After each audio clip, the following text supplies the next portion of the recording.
Over the weekend, Director of National Intelligence Tulsi Gabbard revoked security clearances for several people who are no longer in office. She wrote on X, per President Trump's directive, I have revoked former President Joe Biden's security clearance and revoked clearances and access to classified information for Kamala Harris, Hillary Clinton, Liz Cheney, Adam Kinzinger, Fiona Hill, and Alexander Vindman.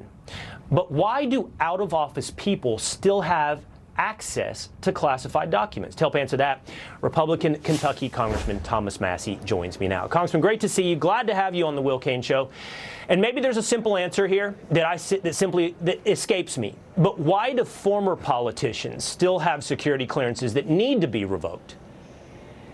Yeah, well, ostensibly, they're given those clearances for continuity of government. Let's say something comes up and the new administration may want to rely on something the old administration knew, or some tips or hints, and they would have to share this information with them.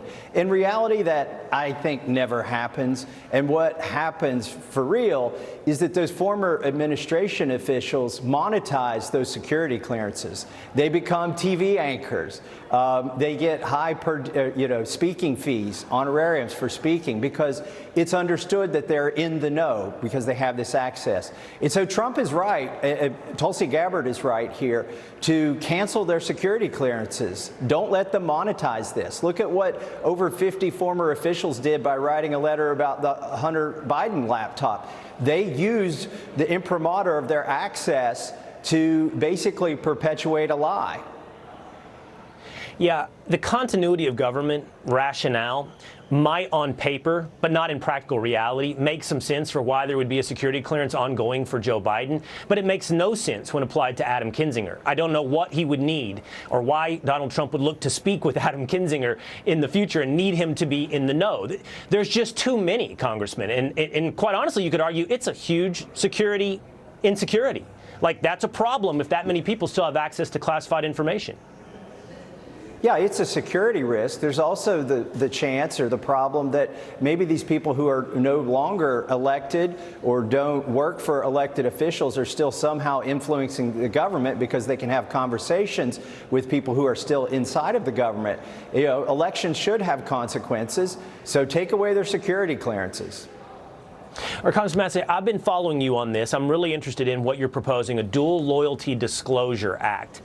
I don't have any problem up front with the audience and telling anyone listening, I don't like it when I see an elected official have more than the American flag in their, for example, bio on X. I don't want to see a Ukrainian flag. I don't want to see an Israeli flag. I want to see single loyalty to the United States of America. Tell me about the dual loyalty disclosure act. Yeah, we swear an oath to the Constitution. And the question is, if you're a citizen of two countries, which oath are you taking more seriously? Or can you take them both seriously?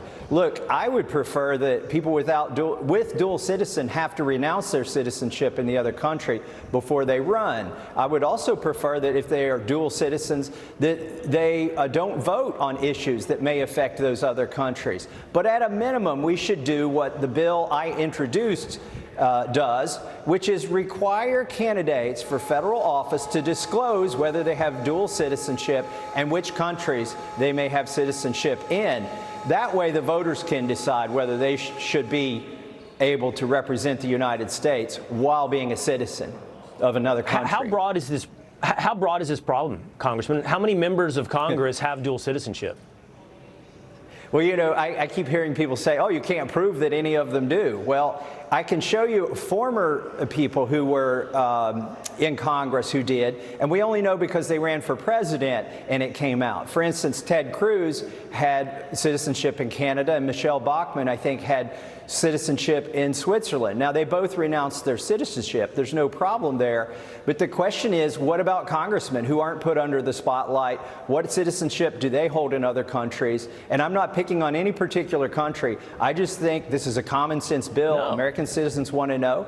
And I'm not banning it. I'm just saying, tell us which countries you're a citizen of. I totally agree. I don't think it's focusing on any one country. I mean, it could be the Ukrainian flag pins that we see everywhere, or any other country. I mean, our loyalty should be singular, especially as an elected representative to the United States of America. Great to hear from you, Congressman Massie. Thank you so much.